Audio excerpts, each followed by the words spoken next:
रामचरितमानस का भारतीय जनमानस पर कैसा प्रभाव पड़ता है, अगर इसका अनुमान लगाना हो तो ये देखिए कि बजट जैसा महत्वपूर्ण विषय अभी अभी समाचारों में था, लेकिन चर्चा में फिर भी रामचरितमानस और उससे जुड़े विवाद ही हैं।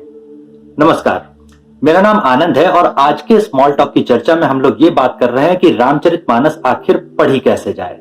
यह सवाल इसलिए महत्वपूर्ण हो जाता है क्योंकि हाल में रामचरितमानस लगातार विवादों में रहा और कई लोगों का ध्यान इस बात पर गया होगा कि उन्होंने पूरी रामचरितमानस शुरू से लेकर अंत तक, पहले पन्ने से अंतिम पन्ने तक नहीं पढ़ रखी।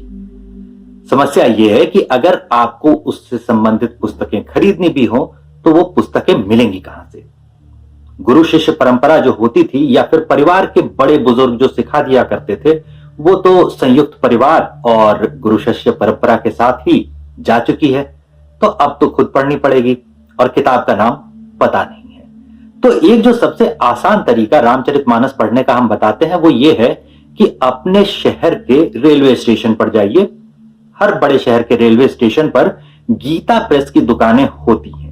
गीता प्रेस की दुकान में जाइए, वहां से रामचरितमानस आपको हिंदी अंग्रेजी अनुवाद के साथ बड़ी आसानी से उपलब्ध हो जाएगी, उचित मूल्य पर, यानी कम मूल्य पर वहां से आसानी से यह किताब मिल जाती है।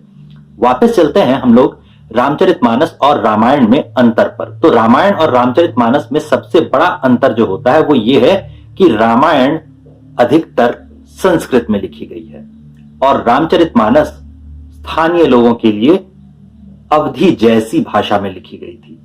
अब ये अवधी जैसी भाषा हम इसलिए कहते हैं क्योंकि ये पूरी तरह अवधी है, ऐसा नहीं कहा जा सकता। जैसी भाषा मलिक मोहम्मद जैसी लिखते थे वैसी भाषा ये नहीं है, और न ही बाद के काल में जैसी भाषा खड़ी बोली हिंदी भरतेंदु हरिश्चंद्र के काल में चलती थी वैसी भाषा में भी ये नहीं लिखी गई। इसके बावजूद ये बीच की जगह पर कुछ कुछ ऐसी भाषा में है कि हिंदी का शुरुआती जो काल होता है, बिल्कुल हिंदी के शुरू होने से थोड़ा सा पहले का काल, जहां से हिंदी विकसित होनी शुरू हुई थी एक भाषा के तौर पर। हिंदी भी पुरानी भाषा नहीं है, करीब 200 वर्ष पुरानी भाषा है, ऐसा हम लोग मानकर चल सकते हैं। हिंदी जब विकसित होनी शुरू हुई थी, करीब करीब वही वाली भाषा तुलसीदास जी रामचरितमानस में इस्तेमाल कर रहे होते हैं। कई शब्द ऐसे हैं जो कि अवधी और कई प्रयोग ऐसे हैं जो कि अवधी जैसे हैं, लेकिन कुछ जगह आप देखेंगे कि उन्होंने व्याकरण के नियम या फिर शब्दों के जो नियम होते हैं उनका पालन उतनी अच्छी तरह से नहीं किया है। कवि के लिए यह छूट होती है, व्याकरण के नियम मानना उसके लिए जरूरी नहीं होता। हिंदी व्याकरण में आप अक्सर ऐसा देखते होंगे कि हिंदी व्याकरण के जो नियम होते हैं वो हिंदी का कवि भी पूरे प्रयोग कर रहा हो, ऐसा जरूरी नहीं होता। तो यही चीज रामचरितमानस में भी हुई है। रामायण यानी राम का घर होता है, तो राम का घर यानी एक मंदिर में घुसते समय जो नियम होते हैं उनका पालन किया जाए। और रामचरितमानस में मानस का अर्थ सरोवर होता है, तो सरोवर में प्रवेश करते समय आप बहुत सारे नियमों का ध्यान नहीं रखते। आपके शरीर पर, आपके कपड़ों पर जो मैल है उसे छुड़ाने के लिए ही सरोवर में प्रवेश कर रहे हो, ऐसा हो सकता है।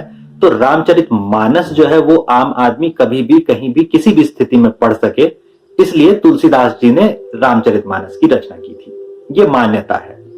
अब आ जाते हैं वापस हम लोग किताबों पर कि कौन सी किताबें इसके लिए पढ़ी जा सकती है, कौन सी किताबें इसके लिए देखी जा सकती हैं। एक जो पुस्तक जिसकी सलाह हम रामचरितमानस पढ़ने के इच्छुक लोगों को दे रहे होते हैं वो है योगेंद्र प्रताप भारती जी की लिखी हुई।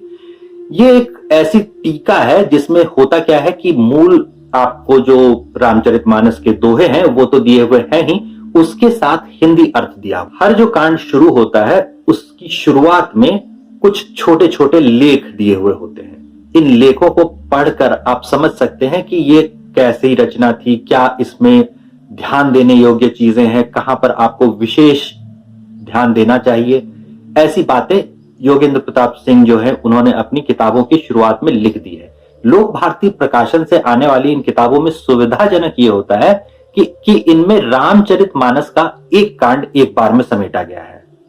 एक कांड एक बार में समेटा गया है, इसका मतलब यह होता है कि सुंदरकांड एक किताब होती है, लंका कांड एक अलग किताब होती है छोटी सी, ऐसे ही एक छोटी सी पुस्तक हो जाती है बाल कांड की या फिर आरण्य कांड की। यानी कि अगर एक मोटी सी पुस्तक लिए आप हर जगह नहीं जाना चाहते, यात्राओं में रहते हैं या ऐसी कोई समस्या है जिसकी वजह से आप बार बार एक जगह से दूसरी जगह ट्रैवल कर रहे होते हैं, साथ में उतना भारी सा कुछ उठाकर ले जाना संभव नहीं हो पाता, तो लोक भारती प्रकाशन से आने वाली योगेंद्र प्रताप सिंह की जो ये रामचरितमानस की टीका है उसे आप देख सकते हैं। छोटी किताबों से निकलकर अगर वापस हम लोग बड़ी किताबों पर आए तो विस्तार से जहां पर टीका लिखी गई है, ऐसी एक किताब होती है विजया टीका।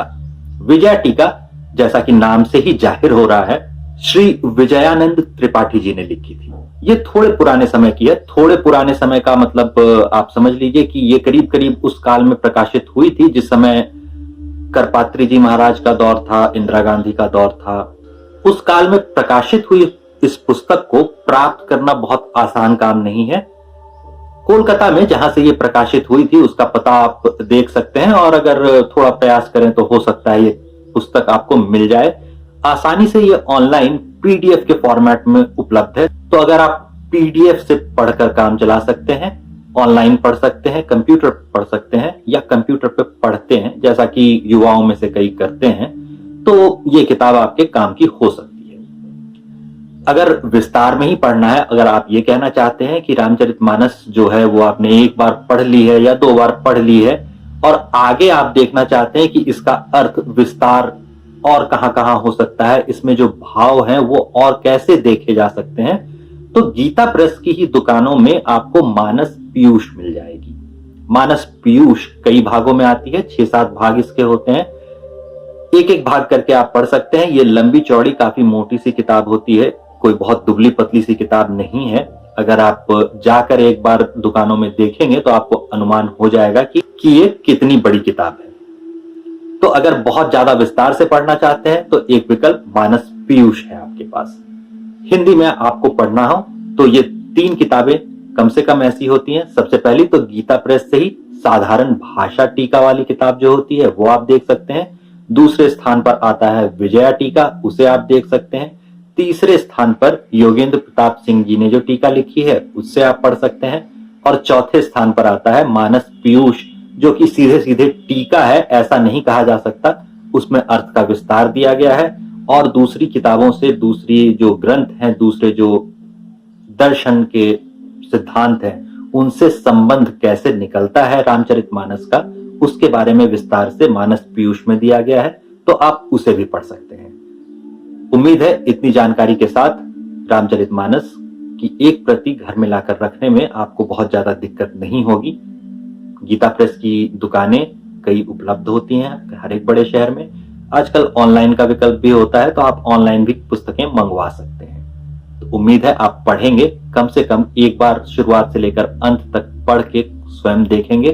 किसी नेताजी पर बहुत ज्यादा भरोसा करना उचित तो होता नहीं, आपको भी पता है, इसलिए उचित यही होगा कि एक बार कम से कम एक प्रति मंगवाइए, खुद घर में रखिए, पढ़कर देखिए।